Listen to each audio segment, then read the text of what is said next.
Joined on the program right now from the Virginia Shooting Sports Association, Legislative Affairs Director David Adams is with us. David, how are you, sir? I'm great, Cam. Thanks for having me on.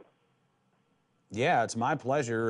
You know, it's interesting. Mayor Bloomberg, after the Virginia governor's race, spent a lot of time patting himself on the back on the election of Virginia Governor Terry McAuliffe, and he said, and his organization put out all kinds of press releases. I think Shannon Watts from Moms Demand Action talked about what a big deal this was, what a meaningful victory this was for gun control advocates in putting Terry McAuliffe there. And clearly this was a message by Virginia voters that they support strong gun control legislation. They didn't mention the fact that about 2/3 of the Virginia House of Delegates A-rated by the NRA, and they also won election. Didn't want to bring that up. But during this legislative session, as you talked about, we had an issue where the governor had vetoed a piece of pro-gun legislation. This was overridden. This veto was overridden by the General Assembly. And what did the governor ultimately do, David? Did he blink? Did he back down? Well, he amended. He didn't veto.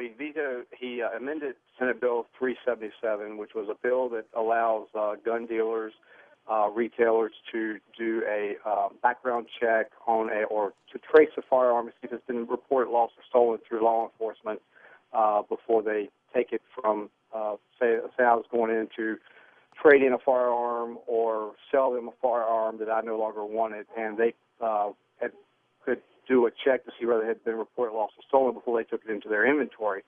And Governor McAuliffe amended that to require them to more or less set up a de facto registration scheme, because the bill as it was passed was required dealers to destroy the records if it had not been reported lost or stolen.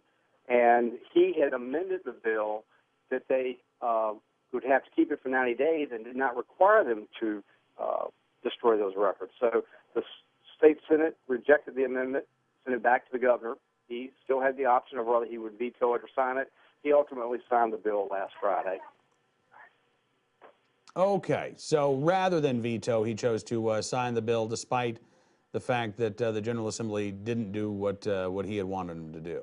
Is it fair to say then the governor kind of lost this one, Dave? I would say yes. That's a accurate way of portraying it, yes.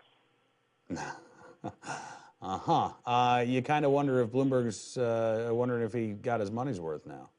Well, I guess he could say in his own defense that McAuliffe did what he would want him to do, but unfortunately he can't control the 67 members of the House of Delegates who are firmly on the side of gun owners in Virginia.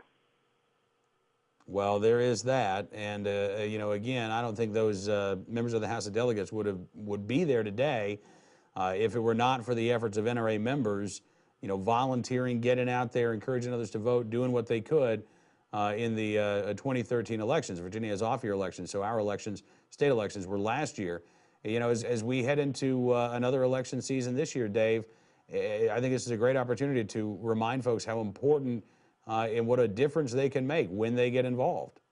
Oh, absolutely. And I would say even looking forward to 2015 when the state Senate is up for re-election. Right now we've got a very slim pro-gun majority in the state Senate. Sometimes that, depending on what the issue is not as pro-gun as it is on other issues.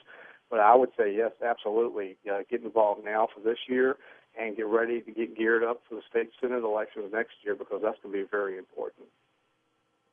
Absolutely. Dave, thank you so much for your time, sir. Look forward to seeing you soon, and appreciate you being with us this afternoon.